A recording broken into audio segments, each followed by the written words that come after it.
It's my pleasure to introduce our moderator for the panel this evening. She is one of our esteemed colleagues and the president of Advancement Resources, Maria Prof. Thank you, Seth. I appreciate that. And good evening, everyone. It's really a pleasure to have all of you here with us tonight in this amazing building. So thank you so much.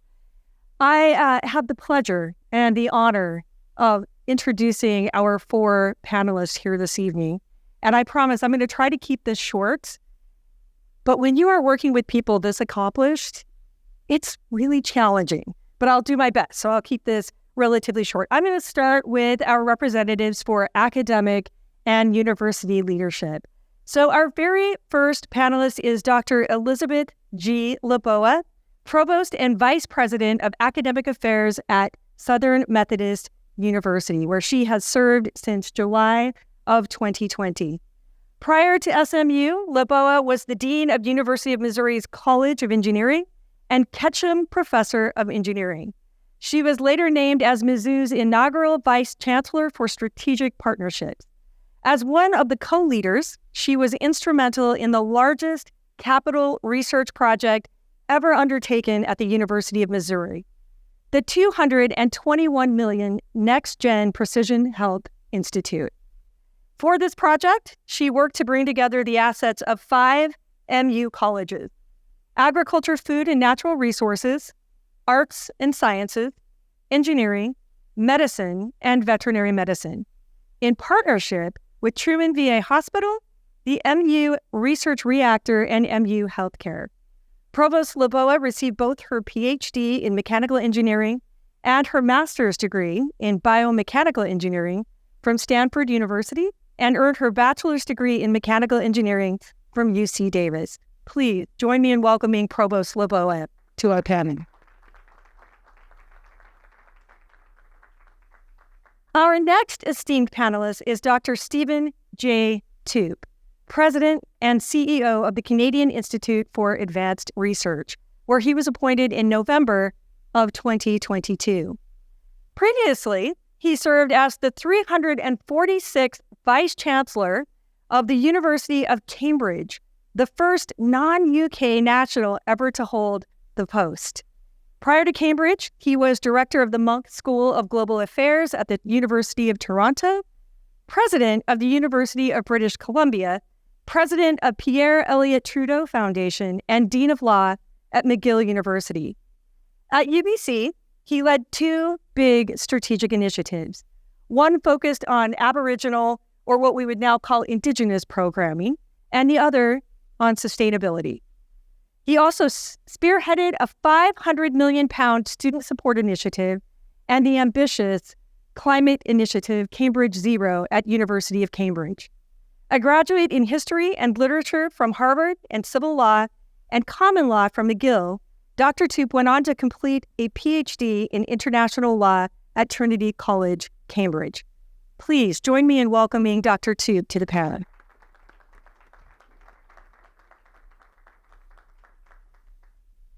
Next, representing advancement, which many of you do here in this room, and those who bear responsibility for raising the funds to realize these world-changing initiatives. It is my pleasure to introduce Letty McNeil-Light, Executive Director of Principal Gifts and Strategic Initiatives at UC Berkeley, and President of SIGAP, which I will explain to you in just a moment, I promise.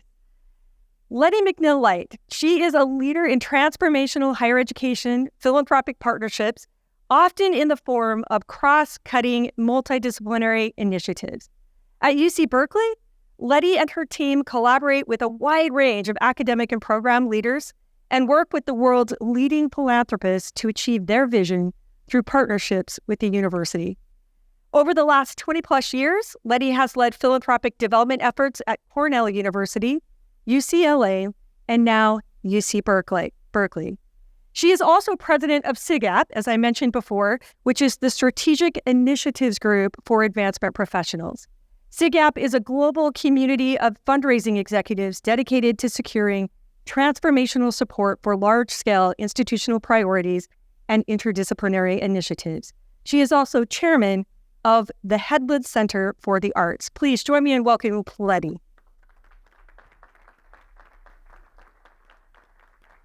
And one more, last but not least, my final offering here, and he's going to be offering us the perspective of those who actually fund these big strategic initiatives. I am so pleased to introduce Mark Vingich, Vice President of Philanthropy and Executive Director of Deerfield Foundation, where he has served since 2020. Mark is uniquely focused on bringing the for-profit and nonprofit industries together to advance healthcare through philanthropy. From this unique vantage point, he has the opportunity to address areas of high unmet medical need that won't be addressed through traditional investment, as well as the opportunity to deploy philanthropic capital using Deerfield Management investment infrastructure.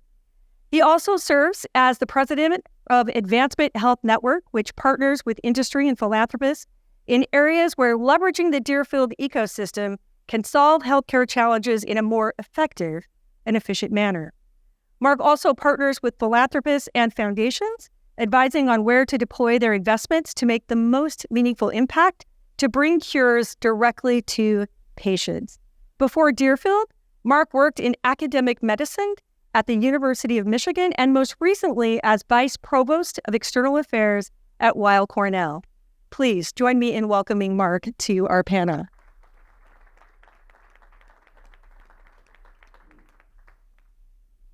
Well, first of all, I just want to thank all of you for being here with us tonight to share your insight and your experience. We're really excited about that.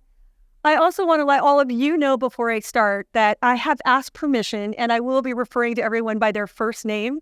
So I just want you to be aware of that. It's not out of disrespect. I just think it will keep things a little bit simpler as we move forward. So I wanted to let you know that. All right, let's go ahead and jump into our conversation tonight.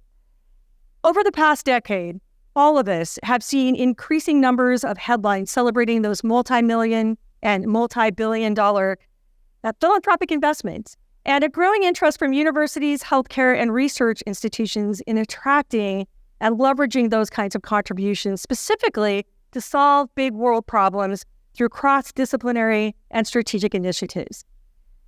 All of you come to the table with a really unique background, a very unique perspective. And so I'm going to ask each one of you to respond to this very first question. From your own perspective, why is this work around big strategic initiatives? Why is it important to you personally? And I'm going to start with you, Elizabeth. So, I would say when I think about how I progressed on any component of my career, and this is probably a lot of us, for those who are collaborate with or work with engineers, which is all my training, it's around how do you solve really critical problems, critical thinking, and sometimes horrific math and coding classes in order to bring some skills to solving really big problems.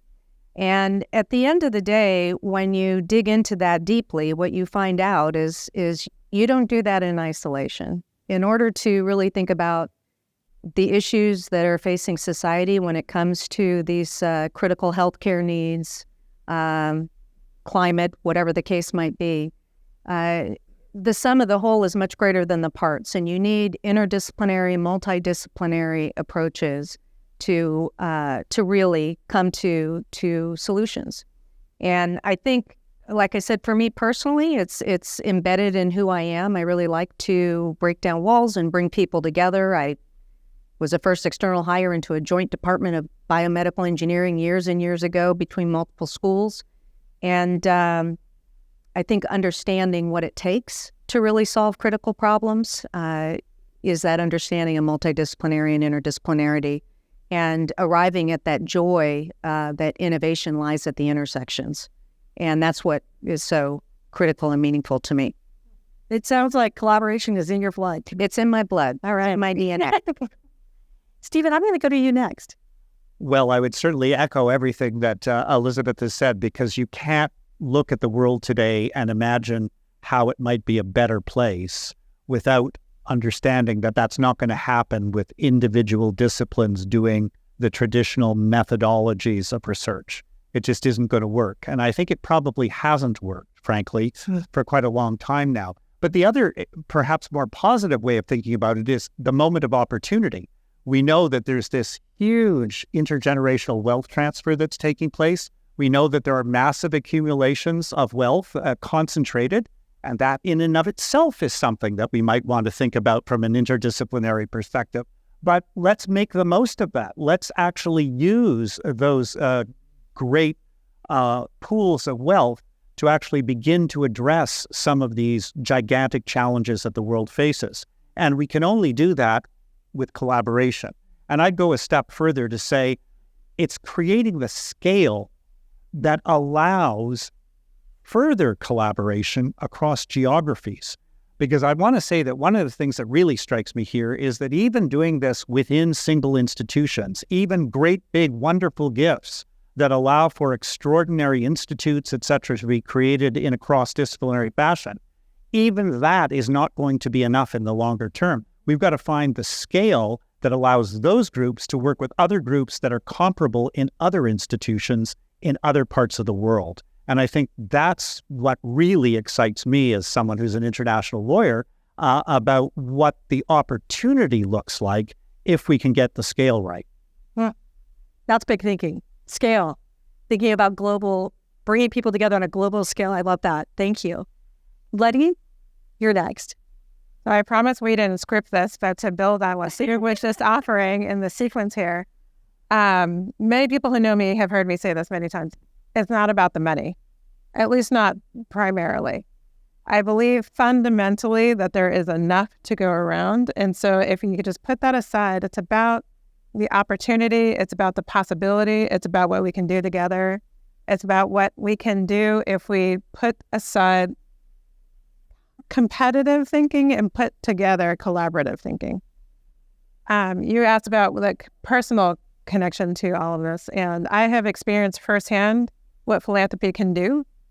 It's why I was able to go through my own education through Cornell, and I have also at the same time been on the bedside of people who were trying so hard to give back in a timely fashion. Maybe it wasn't for themselves, but it was for others, so they couldn't have the experience that they had.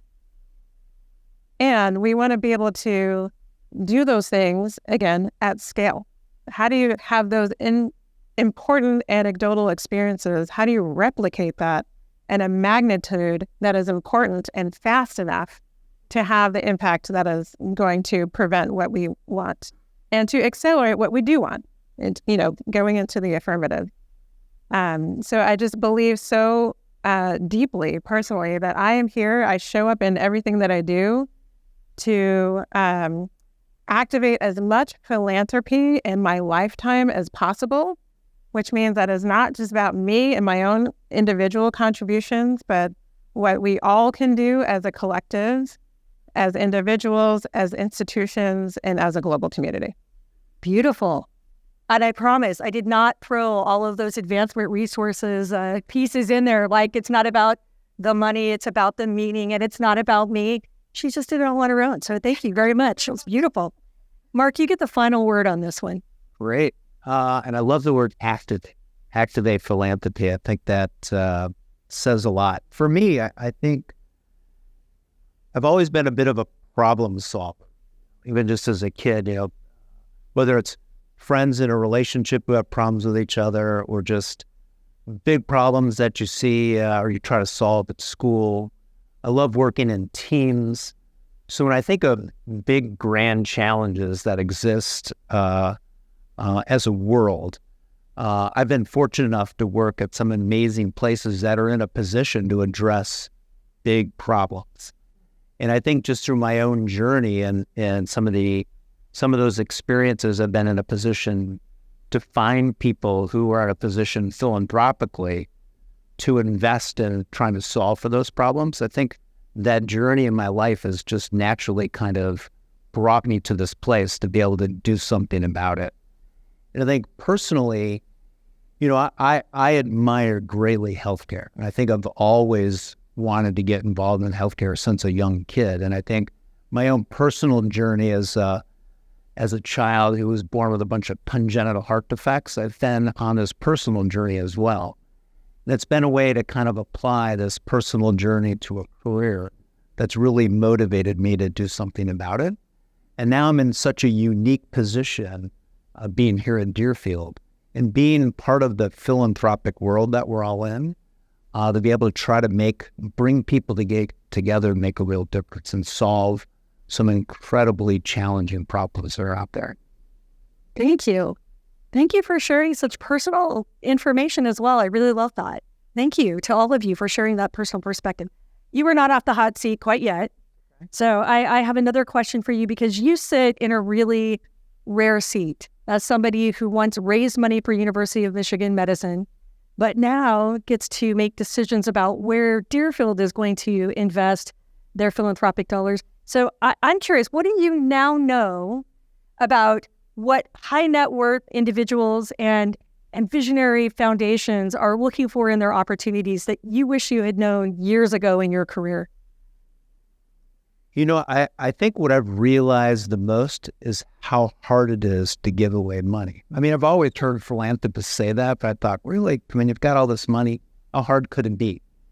But I think now and I'm in this perspective because I still raise money, but I'm in this kind of cool position to be able to deploy philanthropic capital as well. But there's no shortage of great ideas. In fact, I think almost everything that comes across the transom as a foundation, they're all worthy. They're all like incredibly important. But you have to pick what you can make a difference, right? Because even the philanthropy is somewhat limited in what you can do compared to the need that exists. So I don't think I've truly appreciated the position a lot of philanthropists in when you hear them say, it's really hard to give away money. And I think now, I wish I would have known that before. And I think it's kind of crystallized for me over the last couple of years that it truly is really hard work. But if you can find partners to address, and I think that's why, these type of big ideas are so unique, to be able to address what some of these challenges are. But if you can find the right partner, and a lot of times it has to be multiple partners. But I think now finding partners both on the for-profit, not-for-profit sides or industries is going to be critically important to address whatever these grand challenges are. And there are so many. But I don't think any one philanthropist, any one institution, any one commercial partner can do it alone. What are some of the qualities that you look for in these partners? I think flexibility, patience. I think in healthcare, and most of you know, in research, takes a really long time to take an idea. And as Jim said earlier, most ideas, most innovation comes from our, university ecosystem around the world. But things just take a lot of time. And I think you need to find partners that are patient, that can appreciate that. Even as an investor, if you're an investor in the life science or healthcare world, you're not going to expect a return on that in at least 10 years. And that takes incredible patience. So I think philanthropically, it's the same way. And you need to find partners that can take on risk, because 9 out of 10 healthcare investments are not successful. Thank you. I appreciate that. Stephen, I know you've been on both sides of the table as well. What would you like to add? Well, I want to build on the patience piece, I think, but perhaps spin it a different way. If there were something that I wish would be easier, and if I'd known more how to do it over time, it would have been an asset.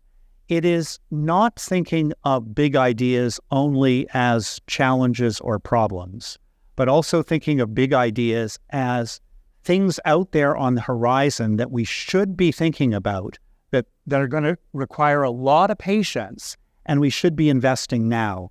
I actually think in a weird way it's easier to make the case for problems because they're obvious. They're sitting there in front of you and you want to do something about them. And I think that's an interesting element of a lot of current philanthropy where there is this problem-solving orientation. And of course, that's crucial. It needs to be there. But there also has to be an orientation around seeking out fundamentally new things that we should be thinking about, perhaps worrying about, or perhaps seeing opportunities.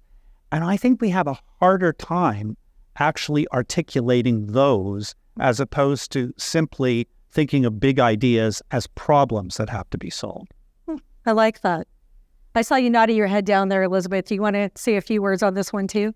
I think just putting the full higher ed hat on and some of the unique differences when we think about, say, we think of these single individual donors as opposed to large foundations or corporations. They obviously want to do something incredibly impactful, and we want to facilitate that, and everybody in the higher ed space is wanting to do something very impactful. That being said, when you look at, to the points that are made, the pace, I think we've got to figure out, and I put this on higher ed, we've got to figure out ways that we can better meet that pace, at least with specific milestones and approaches. And I think, frankly, part of it, what our philanthropists and donors want to see is that silos are broken down. We are so siloed in higher ed. We have departments, schools, colleges. They're not interested in any of that. Here's this big problem. We need to break these things down. And how are we going to get at the pace of industry? And we touched on it a little bit in response to the first question. That is going to be engaging with industry and engaging with government and engaging in ways that we can move our solutions forward faster. And I get very excited about that personally, but I think at the level of higher ed, in some cases, there's a fear factor of that. But I think that's a key component. That I think you're right. Happen. And that's the perfect segue into my very next question, because we can all talk about collaboration. We can talk about the need for this interdisciplinary approach and to reach outside of our walls and connect with organizations around the world. But we all know that that's not really the natural state of academia, right? It can be very challenging to get people to work together in an academic environment. And I know that all of you have had success. And I know everybody out here would love to know, what are those successes and how did you do what you've done and how did you bring people together? So I'm going to start, since you were talking, Elizabeth, I'm going to start with you, and perhaps you can tell us a little bit about how you made that work with the Next Gen project at Missouri. Well, there were a lot of challenges. So, I'll be very candid. In the context of a large university, R1 AAU, and you've got these individual schools and college that really have their own identities and they're great in what they do. And then you come in and say, boy, if we do the summation and really bring these entities together, not only can we create an institute, a building, all of the capital projects of it, but actually start solving problems that others cannot. And so I'd say the most important thing is obviously the communication. And you've got to have someone at the core who's just passionate, and that was me. That's why they made me that vice chancellor role, to just bring things together. But it's got to be done in a way that's a both and, a win-win. You've got to be able to communicate how, listen, CAFNR, College of Agriculture, Food and Natural Resources, this is how you participate in your niche, and this is how you're going to benefit. And then you've got to find the specific people who can see that light at the end of the tunnel. They can see that the rainbow really is going to land on a pot of gold, and I mean that from the perspective of impact. I don't know that any of us were really thinking about how much do I have to raise at what time. We just were really, we're going to save lives. And so you get the right people in there, and then it grows, it burgeons.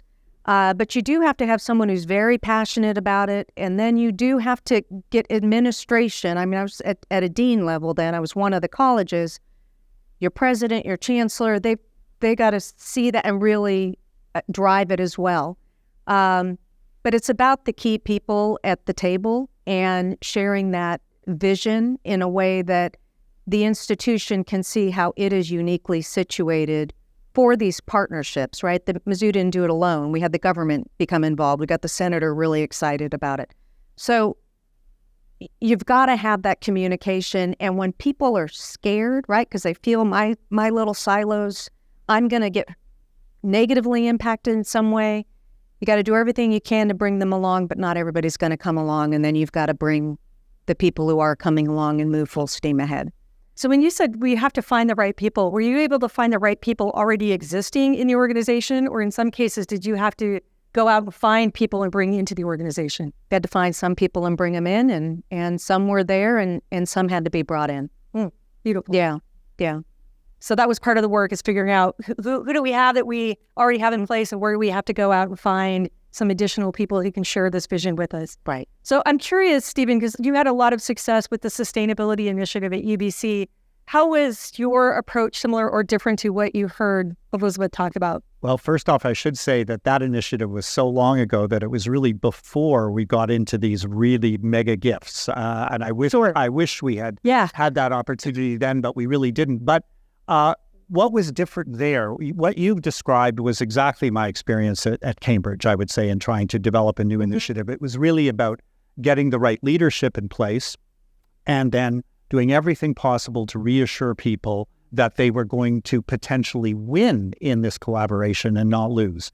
The difference at UBC was that there hadn't at that moment really been a full sort of university-wide assessment of what the strengths of the university were. And it was possible, I was coming in, building on an existing strategic plan, it became possible to really draw out from the community in the strategy process a commitment around sustainability. That wasn't something that had to be done top down, and it wasn't actually a small group of people. It was something that emerged as a real consensus across the university.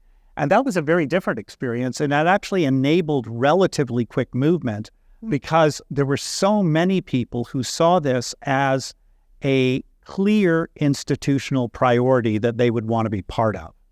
But I think it's more often the case that what you described is what has to happen. Thank you. I appreciate that. Now, Letty, I'm going to have you talk a little bit about Berkeley, the Berkeley Brain Initiative. But in our previous conversation, we talked a little bit about the SIGAP framework. I don't know which came first, the success of Berkeley Brain Initiative or SIGAP framework, or if there was a symbiotic relationship. But would you talk just a little bit about your experience?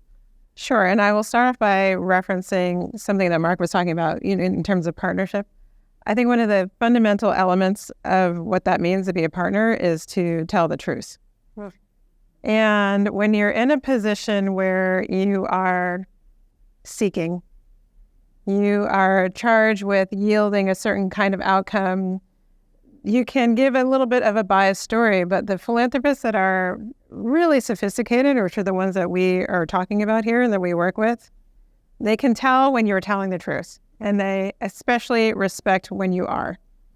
And so being able to talk about where the opportunities are, where the strengths are, where the challenges are, where you and your team and your organization can contribute and where you shouldn't be is really, really important. So I just want to kind of put that out there. So about 8 years ago, Berkeley launched formally what we call the Berkeley Brain Initiative. And yet it was at that point coming after probably a couple of decades of building up. To your point earlier of like thinking ahead, what's to come. The university leadership over time saw that we were moving in a direction. We had an opportunity to make a contribution that we weren't quite yet, but we knew we could and we should and we had to. There was a federal brain initiative that had just been launched. Technology, neurotechnologies had transformed to a place where there was new capability, many of which had come out of the thought leadership of our community. And we knew that this was the time. So there were several stars that aligned at that point to make that possible. And only at that point did it turn into a possible development initiative and opportunity. I'm pausing so long because I want that to sink in. Like these things really have to be driven by institutional leadership, scholarly leadership, programmatic leadership to see where we're going to make a turn. And then we can bring in all the talent and the resources of the organization to take us to that next level, but it can't not be the other way around. So again, about 8 years ago, they decided they wanted to hire somebody to propel this philanthropic effort to take us to the next level.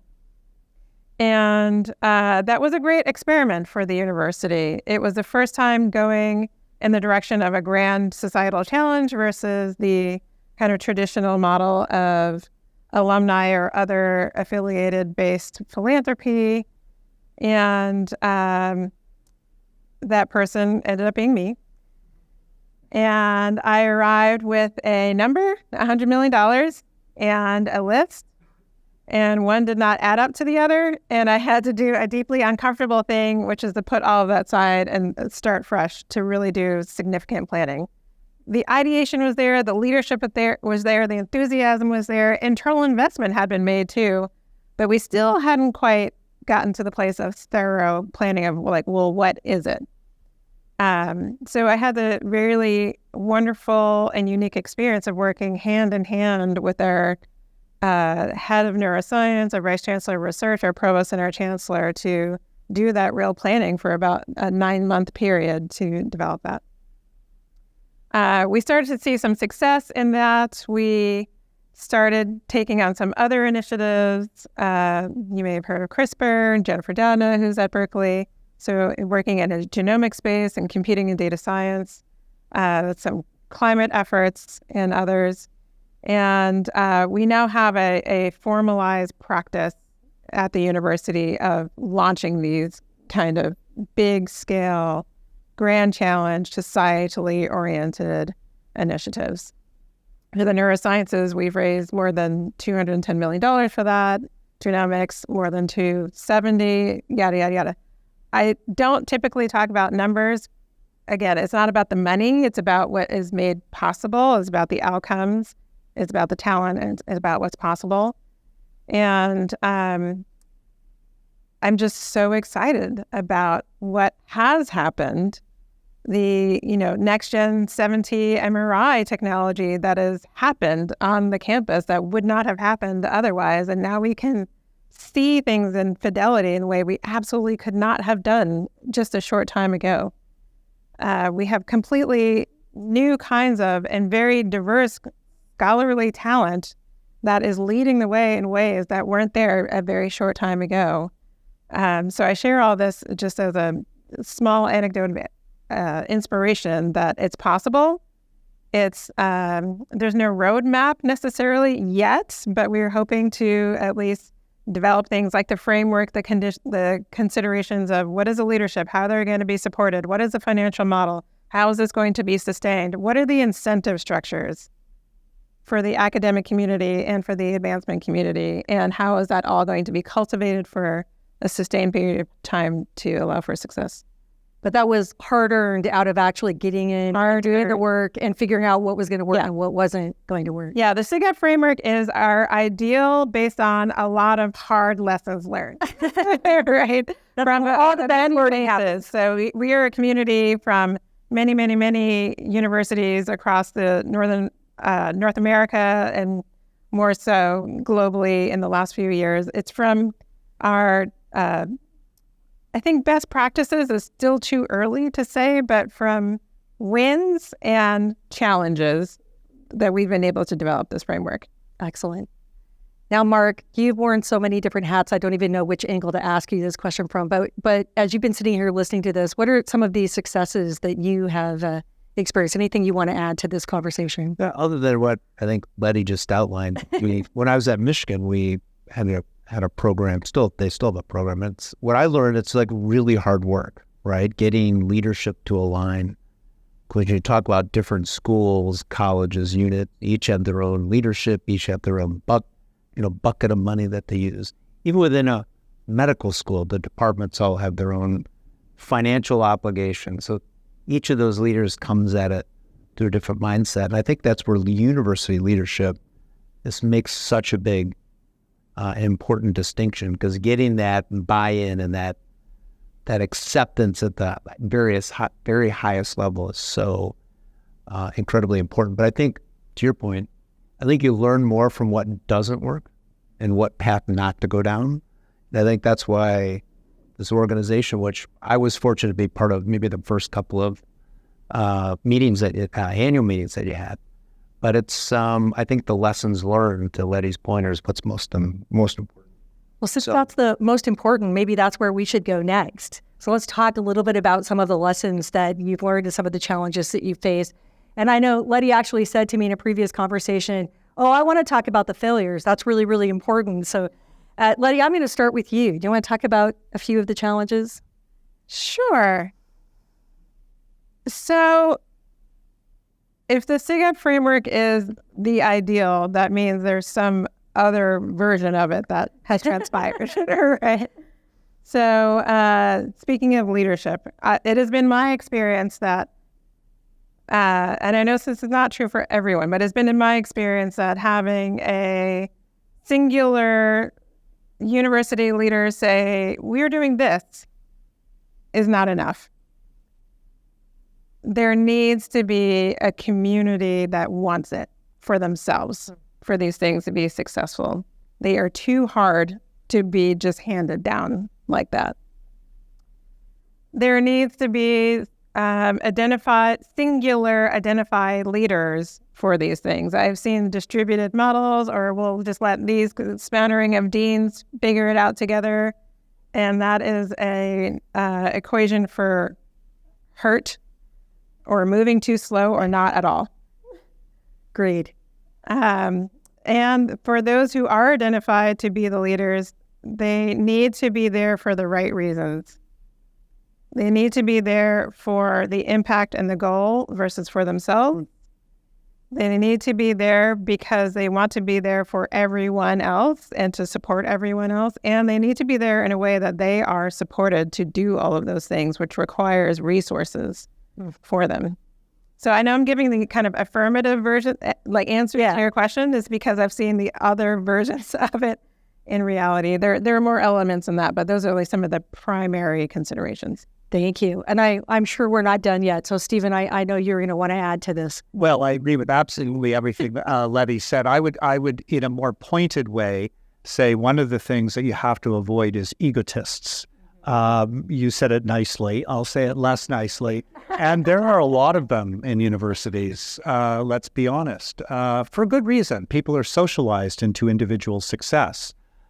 So finding the people who genuinely want to do it, as you say, for the right reasons is, I think, often a very significant challenge. I had one massive failure when I was at Cambridge. I had some success around the climate initiative, but I wanted to undertake another initiative, and I tried to use the same model of bringing people together, having them talk through what the opportunities look like, and then identify that person who might really emerge as the leader, but as someone who is the primus inter pares, really saw that they were going to bring everyone together. It worked in one case. In the other case, we just couldn't find that person.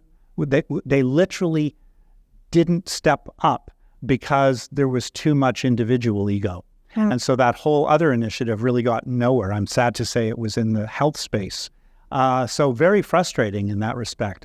But I think understanding people and their motivations is absolutely crucial to success. The other thing that is absolutely central is figuring out how you can gather some resources at the beginning to seed the work. And we definitely had challenges with that at Cambridge. It was difficult to have people sort of give up some resource to allow a new initiative to take place. I think figuring out where that comes from, it may be a small philanthropic investment at the beginning that opens up that possibility, or it may be just that there are some resources available at the center that can help that move forward. But if you don't support the person that you put into that leadership role, it's going to fail. Thank you. Elizabeth, what are your thoughts on this? You know, they framed it so accurately and eloquently, but I thought I'd just give one example of a sort of a little story of how critical it is to realize that when you're thinking on these initiatives, how different everyone is. We don't have the same approach to whatever we're working on. So for me, my husband teases me that I'm so idealistic that, you know, I got excited about coming to SMU so much as provost, that the motto is world changer shaped here. I want to make the world a better place. That's always been since I was this big.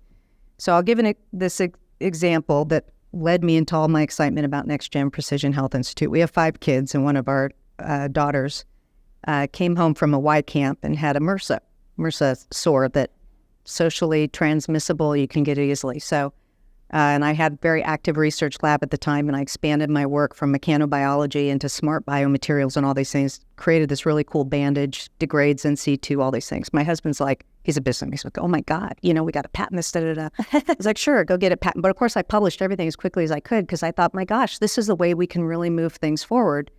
And when I went and moved to Mizzou for NextGen, I thought everybody would think the same way I did.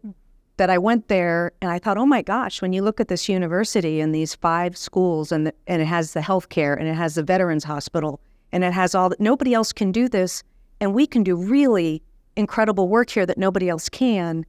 Oh my gosh, everybody's going to be so excited. And they're not. And it's not that they're bad people. Uh-huh. It's that we're all driven by different things. We're all driven by, maybe they're scared of the change of status quo.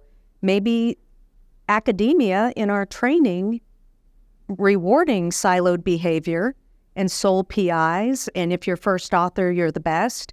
We have imbued some of that makes it difficult to collaborate. So I learned so much from those, and I would say in my current role, the criticality and some of the best practice I see is making sure that your leadership, the president always does this, the chancellor always does it, but your academic affairs leadership, your provost, those who are really driving and trying to help new academic affairs initiatives, is tied in with the advancement.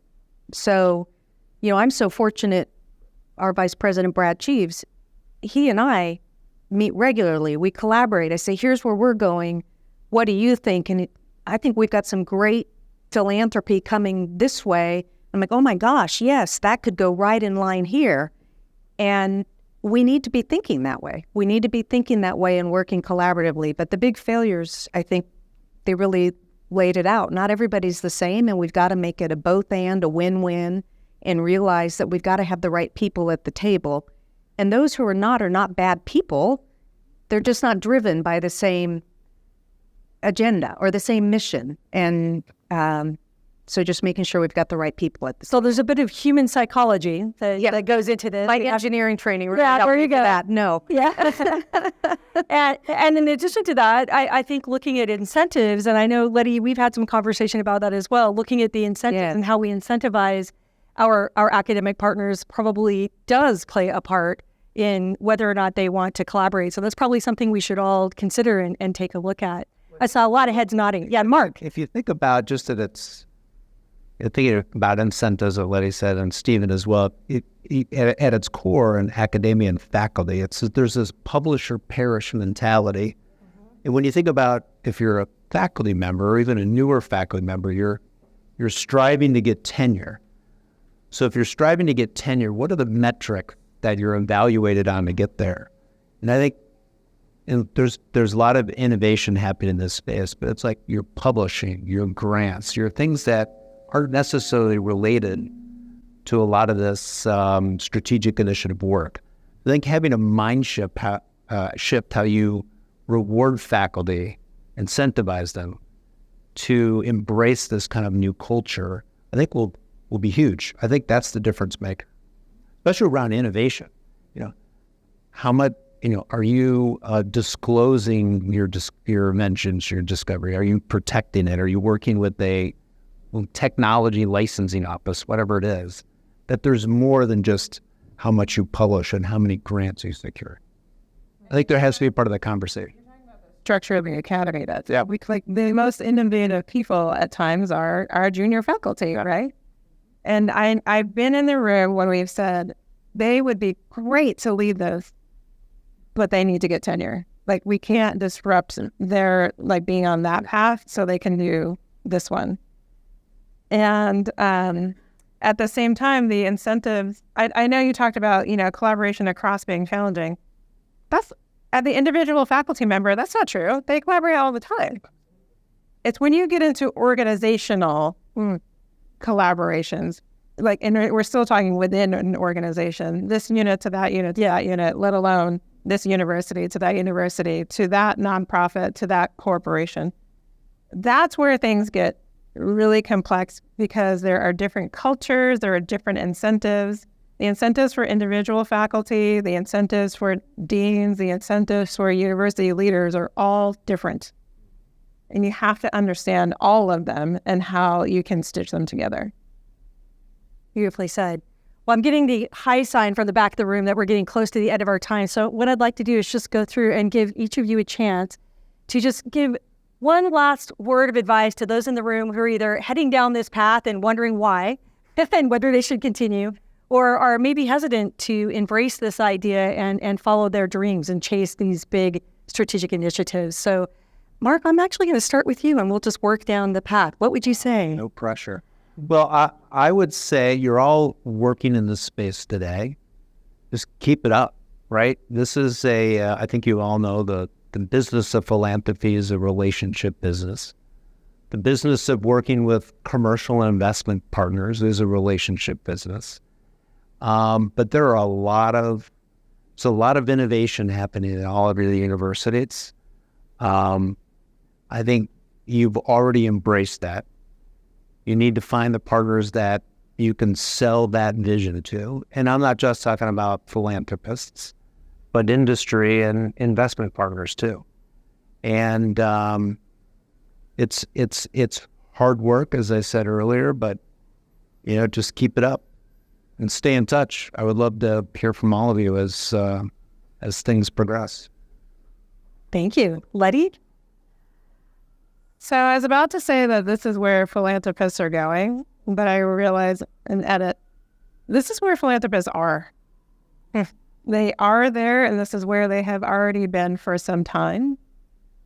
And if we are going to be the best partner that we can with them, we need to catch up.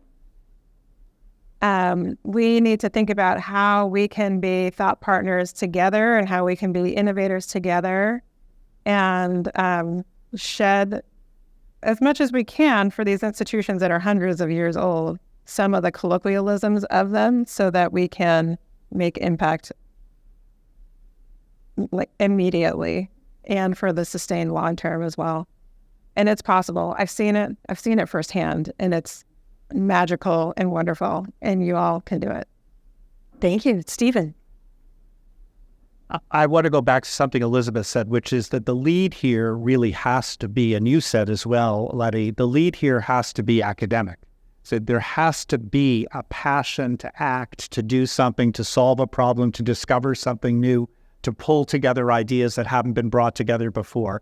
But what I think philanthropic fundraisers can do is help the academics raise their sights, help them see that if they aggregate, if they work together more effectively, something actually can happen which wouldn't happen otherwise.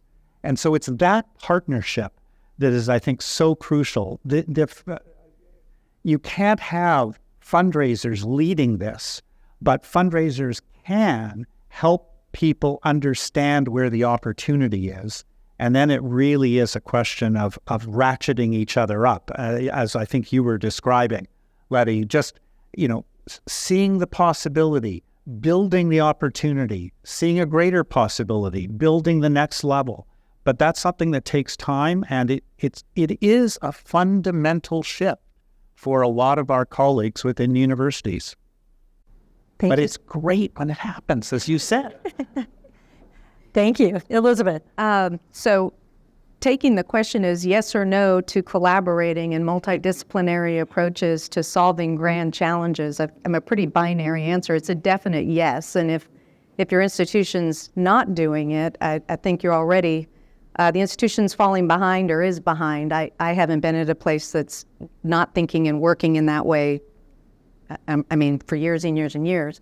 And the issues that were brought up about academia and some of these silos and issues with tenure, academic leaders are thinking about those things and rewarding more. So I would say in the context of our constituents, and I'll put the provost hat on, which I think about my students and our faculty and our staff, they want to do something meaningful. Our students, Gen Zers, that's all 5 of my kids, barely, some are millennials, but almost millennials, but they want to do something impactful. And philanthropists, donors, want to give to something that is really going to to be a game changer. And that's not going to be done by any one person in isolation.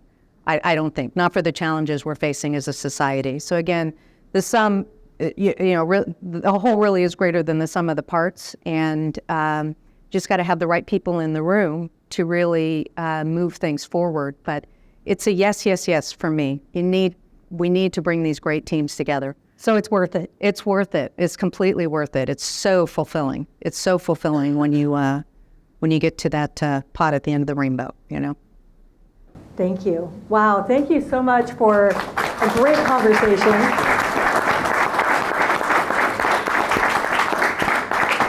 And thank you for being an inspiration to all of us. One of my favorite quotes comes from Eleanor Roosevelt, who said, "The future belongs to those who believe in the beauty of their dreams." And it is clear to me that you believe in your dreams, and thank you for making us all believe in our dreams too. So if you wouldn't mind standing up, I'd just like to give you one more chance for our audience to give you a round of applause.